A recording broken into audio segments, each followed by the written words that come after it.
Tonight we celebrate the centenary of the WI in Britain and pay tribute to three women who were influential in its establishment. The first we will hear from is Mrs. Adelaide Hoodless, the Canadian housewife whose personal tragedy led to what we now cherish as the WI.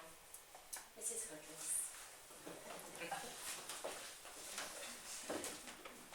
Good evening, ladies. Good evening. Thank you for inviting me to speak to you tonight. My name is Adelaide, but all my friends call me Addie, and I hope you will too.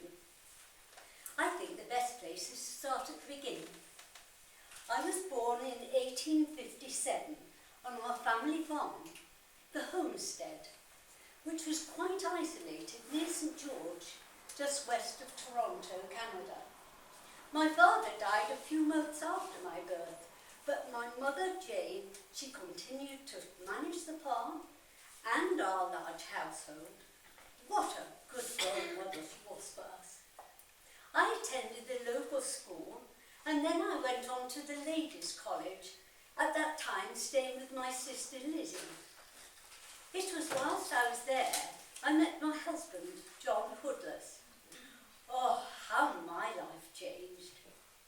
We lived in a fine, large house in Hamilton. We had domestic help, and we were blessed with 4 children. Oh, and we were so happy. Then tragedy.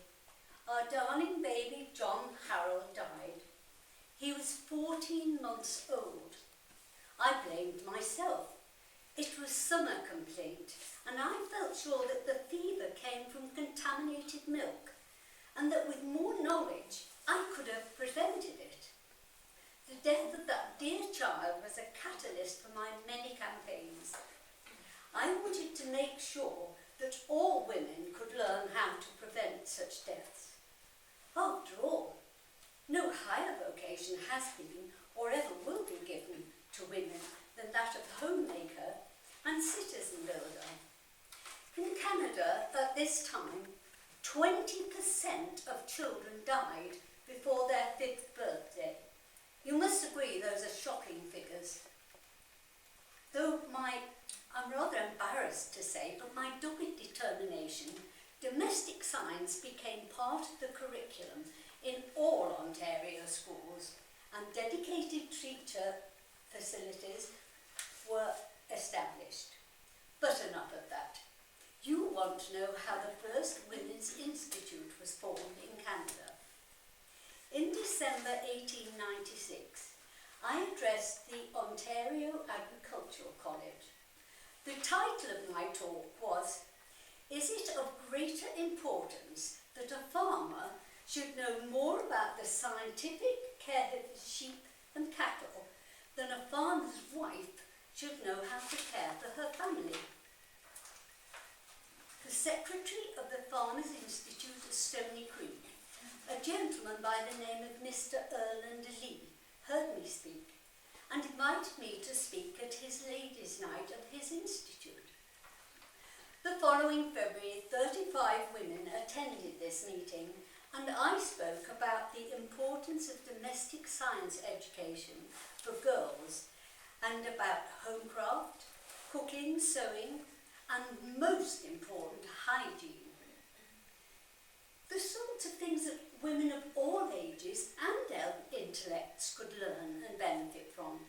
Goodness me, I could understand the boredom and drudgery and isolation of women who lived on farms isolated.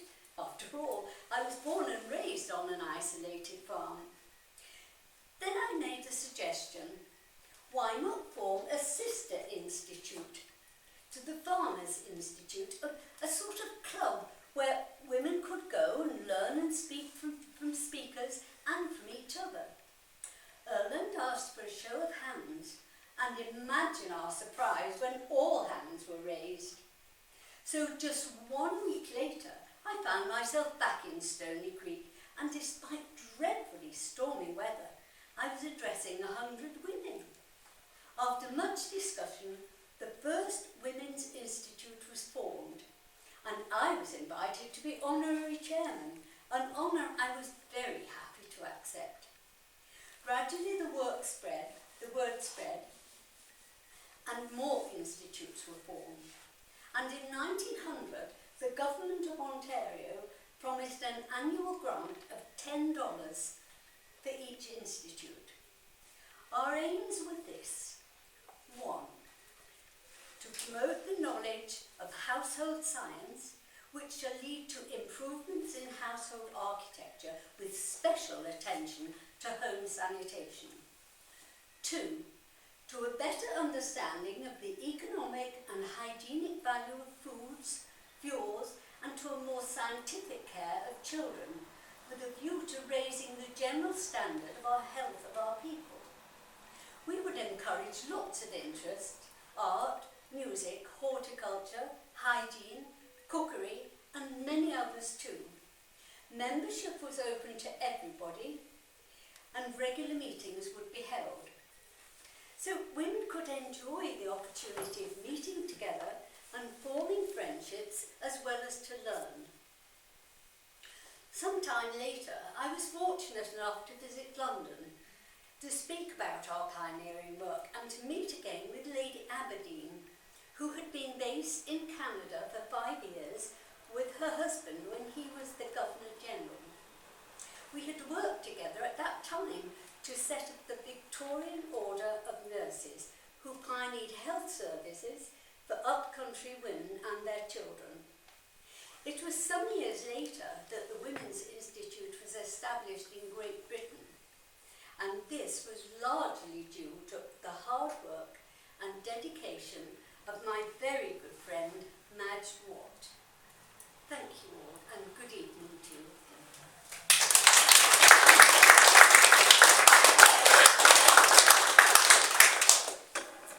Adelaide Hoodless supported the WI for the rest of her life, and she died on the platform of the Toronto Women's Club in 1910. The homestead is now the location of the National Office of the WI in Canada, and maple leaves on our banner represent the birth of the WI in Canada. Right, our next speaker is Madge Watt from Canada. Please give her a warm welcome.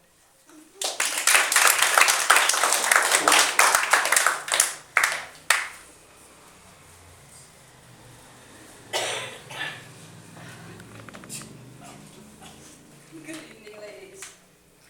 Thank you for asking me to speak at your newly formed Women's Institute. I'm delighted to say that the movement in Great Britain is finally gaining support and momentum.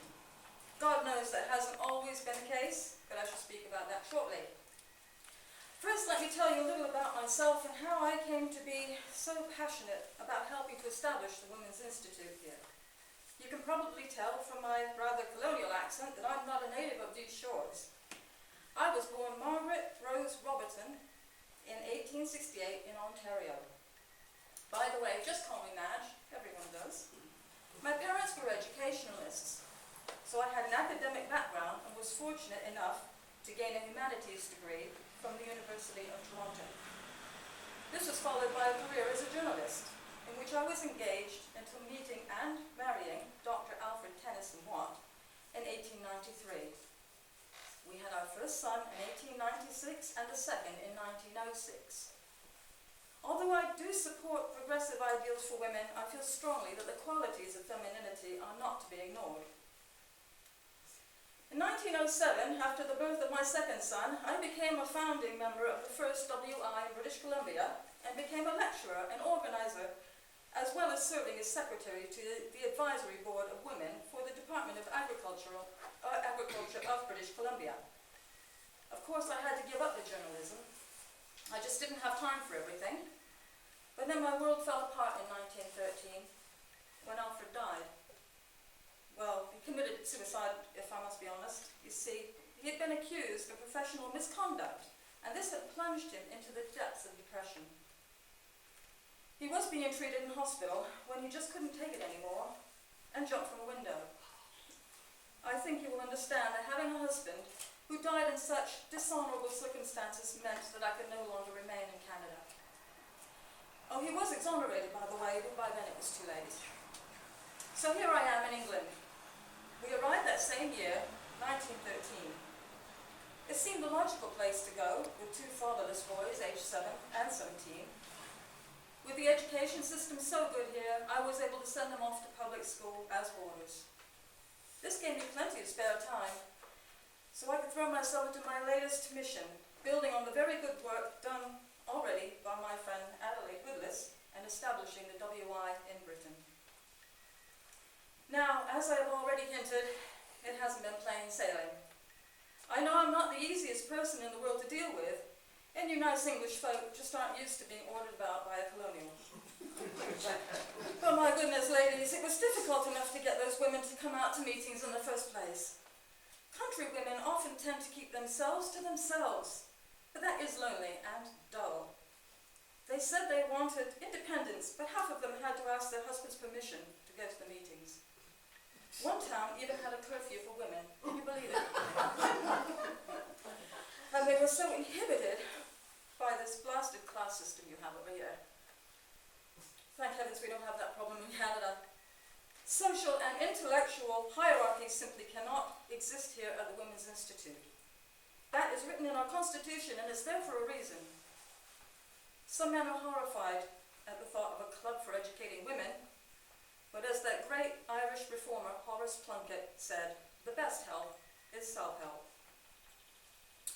In spite of my enthusiasm, after 2 years of trying to establish the WI movement here, I was about to give up. It is somewhat ironic, then, that those who represented part of the problem, the wealthy, titled, educated, and influential, eventually became the solution. You will probably have heard by now that our first branch was founded on Anglesey, in a village called Clanver. Let's just say it's an impossibly long name for a small village, and they all refer to it as Clanver PG. By the way, it also made sense at this time that we likewise shorten the Women's Institute to the WI. Anyway, I've gone to London to speak to the Agriculture and Horticulture Union Conference in 1915, which was attended by a Mr. John Nugent Harris, and he was impressed by my enthusiasm when speaking about our efforts in Canada. Apparently he was like-minded about waking women up to improving themselves and their country. So he invited me to speak at the Board of Agriculture and then to his office at the Agricultural Organisation Society, the AOS, with a view to founding women's institutes here. At their annual meeting, I was given the job as official organizer. One of John Nugent Harris's allies was Colonel the Honourable Richard Stapleton Cotton, chairman of the North Wales branch of the AOS. His support was critical in those early days. In fact, he and his dog became members. The only man ever to be allowed to join the WI. His wife Jane became my first president at Clanver PG. Our motto was, help one another. After a tentative start in an old outbuilding, the Marquess and Marchioness of Anglesey eventually provided a suitable building and the WI was on its way. Incidentally, Nugent Harris was of the opinion that if I could persuade the Welsh that the WI was a good idea, I could persuade anyone. So I set off around the country to bring about change in this war-weakened land. This should have been the end to the struggles I had encountered in order to establish the WI in Britain, but it wasn't plain sailing even then. There was bickering suspicion on every level, not to mention those women who felt they had divine right to be president of their local branch. For all my hard work, I must admit I was fairly unpopular too.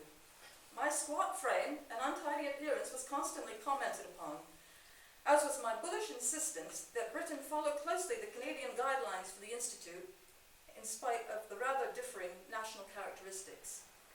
And I suppose my constant knitting got on the nerves of some. But once we'd reached membership of 5,000 and had established our National Federation of Women's Institutes, and once we had a constitution and had chosen Lady Gertrude Denman as our chairman, I knew we'd made it. I remained very active with the early structuring of the WI and went on to become a voluntary county organizer and to establish the training program for future VCOs. And so, ladies, I will end this talk with the news that I am returning to Canada next week. Now that the Great War is over, I feel my work here is done, and I am leaving the WI in the very good hands of Lady Denman. I intend to turn my energies to pursuing the development of an international association of countrywomen. There is still much work to be done. Thank you.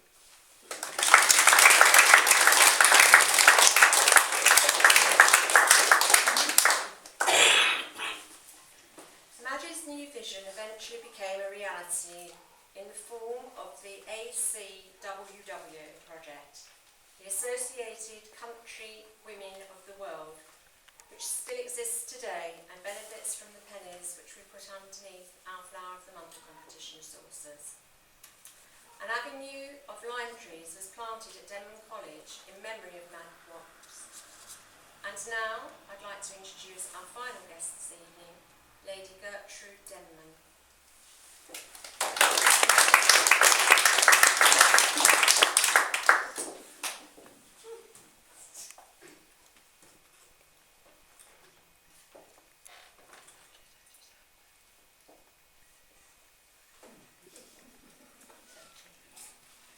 Good evening, ladies. My name is Lady Trudy Denman, and I am extremely pleased to be your final guest speaker tonight. I'm afraid I shall have to start proceedings with the very sad news that the founder of the WI in Britain, Madge Watt, has passed away in Montreal. My goodness, I have just worked it out. It's 1948 now, and I first met Madge in 1915, 33 years ago. Where has the time gone? I hope if she's looking down on us now, she is pleased with what she sees. Certainly, the WI has gone from strength to strength since those early days when she came over from Canada to get it established in the British Isles, and we did work hard against enormous opposition along the way. Men who did not want their wives to be getting ideas above their station, and other organisations who saw us as a threat.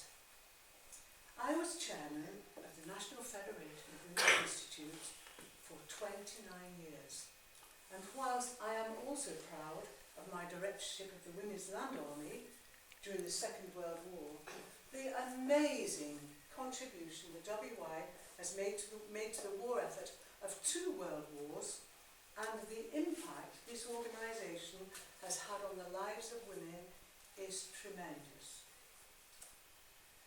Things have changed indeed since those early days. Gaining independence, financial and otherwise, from the agricultural societies was crucial in the founding years and necessary for the growth and development of this wonderful organisation. There were some tough times, and Grace Haddow, my vice chairman, was an invaluable source of support, keeping things on an even keel whilst we rose some almighty storms. I would have been quite lost without her intelligence and humour. Did you know?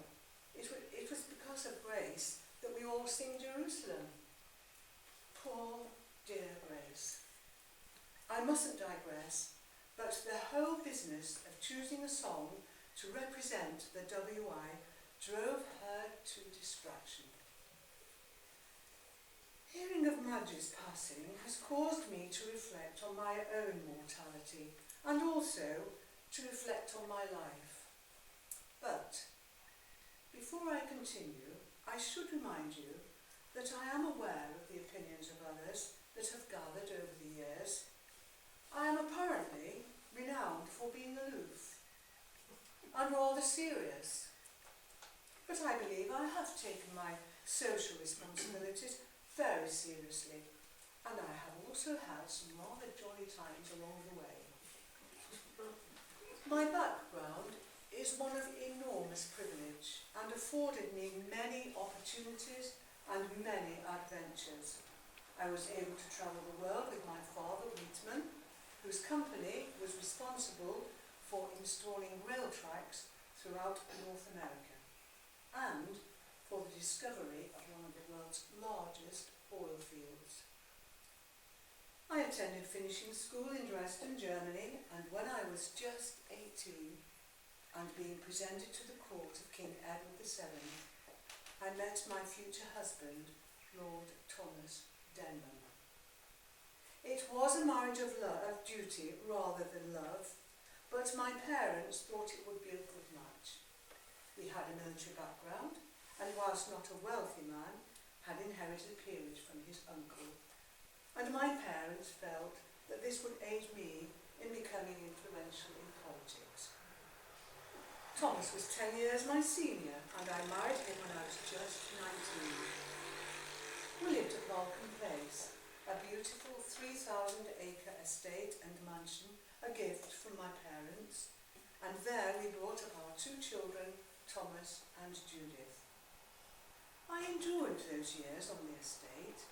I was able to follow the country pursuits that I love, as well as spending time installing running water and up-to-date sanitation in the 200 or so estate cottages. I also loved the London social scene during those extravagant, heady days. I did, however, turn my attention to politics, particularly the suffragette movement. Under the influence of my mother, I joined the executive of the Women's Liberal Federation, just as she had done before me, and we campaigned for the vote for women. Then, in 1910, Thomas was appointed as Australia's 5th Governor-General, and we set sail for Australia the following summer. Thomas and I were very popular in Australia, but not one to be idle, I soon became involved in the Australian political scene, working, amongst other things, for women's rights and the Bush nursing programme. We returned to England just days before war was declared.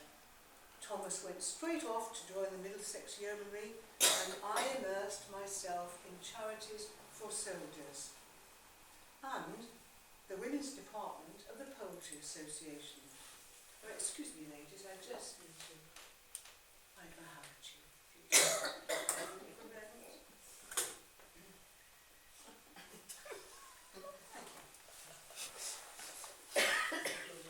Here, in the Women's Poultry Association, were women, especially country women, doing something on the home front that was practical, satisfying, productive, and skilled.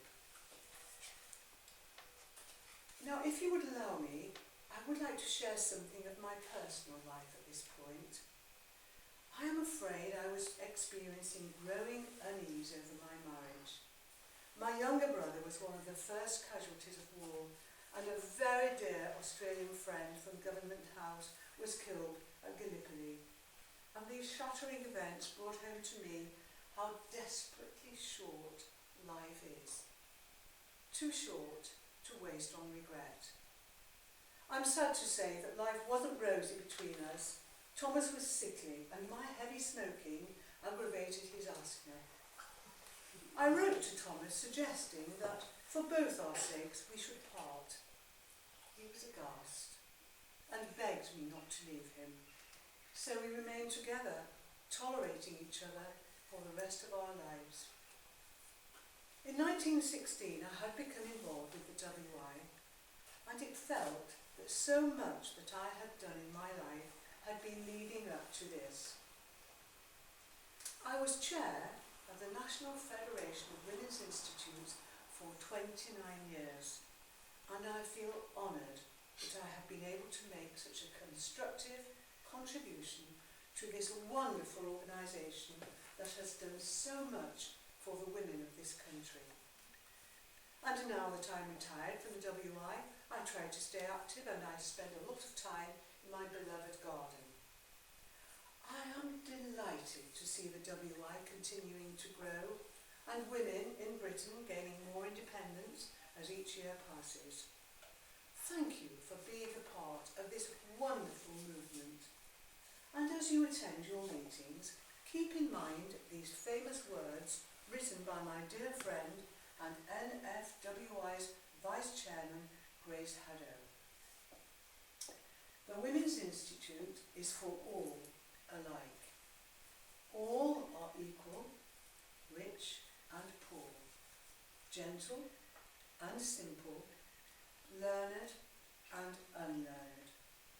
All pay the same subscriptions, have the same privileges and the same responsibilities. Each member, in turn, acts as hostess to her fellow members.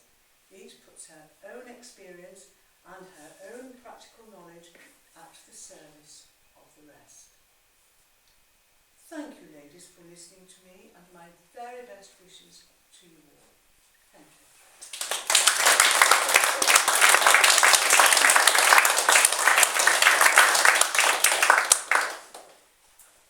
Lady and Lord Denman died on the 4th and the 24th day of June 1954, respectively, just 20 days apart. Denman College was established in her name.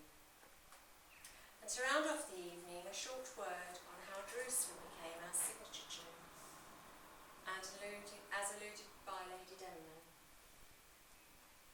Grace Haddow, of whom we have already heard, was given the task of finding a song to sing at meetings.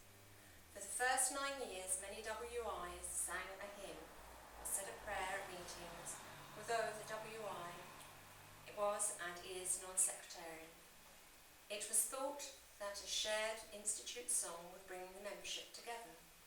So Grace became a song censor, cleverly banning instant sounding folk songs like Strawberry Fair. She was savvy enough to realise that a group of women blithely shrilling about having their baskets picked and their cherries plucked was unlikely to do the reputation of the WI. Grace's first idea was to hold a competition for members to compose their own song, but it was unsuccessful, and it is said that she wept at their awfulness. Eventually, Grace looked back at her history with the suffragette movement and chose Jerusalem. Not a popular choice initially with some institutes. After all, how many Dorset members saw dark satanic mules, carried spears and had access to chariots? And on that note, we conclude our meeting. We thank our distinguished ladies and their insights into the WI.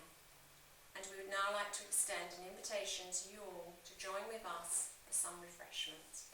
Thank you.